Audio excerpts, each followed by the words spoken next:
here again to present the Red Pyramid. Enjoy!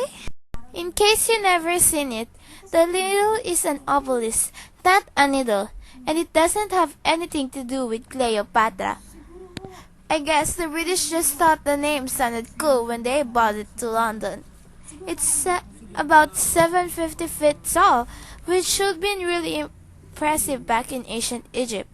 But in the Thames, with all the tall buildings around, it looks small and sad.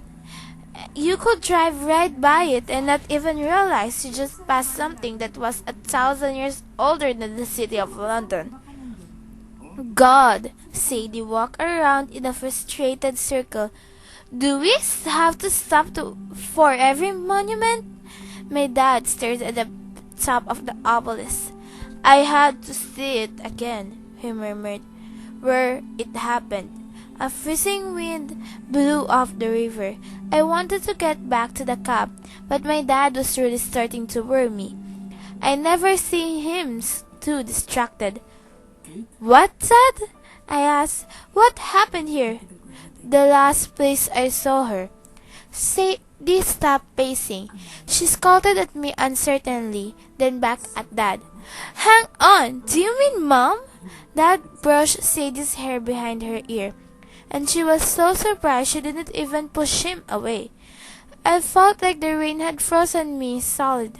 Mom's death had always been a forbidden subject. I know she died in an accident in London. I knew my grandparents blamed my dad, but no one would ever tell us the details.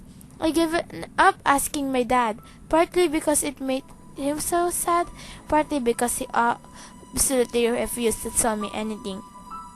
When you're older was all he would say, which was the most frustrating response ever. You're telling us she died here? I said. At Cleopatra's Needle? What happened? He lowered his head. Dad, Sadie protests, I go past this every day, and you mean to say all this time, and I didn't even know? Do you still have your cat? Dad asked her, which seemed like a really stupid question. Of course I still got the cat, she said. What does that have to do with anything? And your amulet? Sadie had went to her neck.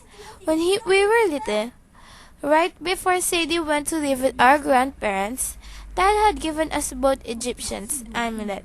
Mine was an Eye of Horus, which is a popular protection symbol in ancient Egypt. In fact, my dad says the modern Parmatsis symbol, R, is simplified version of the Eye of Horus, because medicine is supposed to protect you. Anyway, I always wore my amulet under my shirt, but I figured Sadie would lose her or throw it away. To my surprise, she nodded. Course I still have it, Dad. Don't change the subject. Grant's always going on about how you caused Mom's death. That's not true, is it? We waited. For once, Sadie and I wanted exactly the same thing. The truth. The night your mom died, my father started, here at the Needle. A sudden flash illuminated the embankment. I turned half blink, and just for a moment I glimpsed two figures, a tall, pale man with a forked beard and wearing cream-colored robes, and a coppery-skinned girl in dark blue robes and a headscarf, the kind of clothes I've seen hundreds of times in Egypt. They were just standing there side by side, not 20 feet away, watching us. Then the light faded. The figures melted into a fuzzy after image. When my eyes readjusted to the darkness, they were gone. Sadie said nervously. Did you see that? Get in the cab, my dad said, pushing us toward the car. We're out of time. From that point on, Dad climbed up. This isn't the place to talk, he said, glancing behind us. He promised the cabbie an extra £10 if he got us to the museum in under 5 minutes, and the cabbie was doing his best. Dad, I tried those people at the river. And the other bloke Amos? Sadie said. Are they Egyptian police or something? Look, both of you, Dad said. I'm going to need your help tonight. I know it's hard, but you have to be patient. I'll explain everything, I promise, after we got to the museum. I'm going to make everything right again. What do you mean? Sadie exists. Make what right? Dad's expression was more than sad. It was almost guilty. With a chill, I thought about what Sadie had said, about our grandparents blaming him for Mom's death.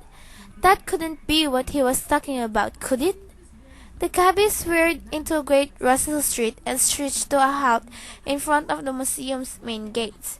Just follow my lead, Dad told us. When you met the character, act normal. I was thinking that Sadie never acted normal, but I decided not to say anything. We climbed out of the cab. I got our luggage while Dad paid the driver with a big wad of cash. Then he did something strange. He threw a handful of small objects in the back seat. They looked like stones, but it was too dark for me to be sure. Keep driving, he told the cabby. Take us to the Chelsea. That made no sense since we were already out of the cab. But the driver sped off. I glanced at Dad, then back at the cab. And before it turned the corner and disappeared in the dark, I caught a weird glimpse of 3 passengers in the back seat, a man and 2 kids. I blinked. There was no way the cab could pick up another fare so fast. Dad?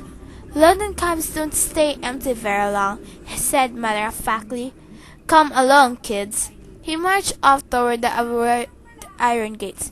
For a second, Sadie and I hesitated. Carter, what is going on? I shook my head. I'm not sure. I want to know. Well, stay out of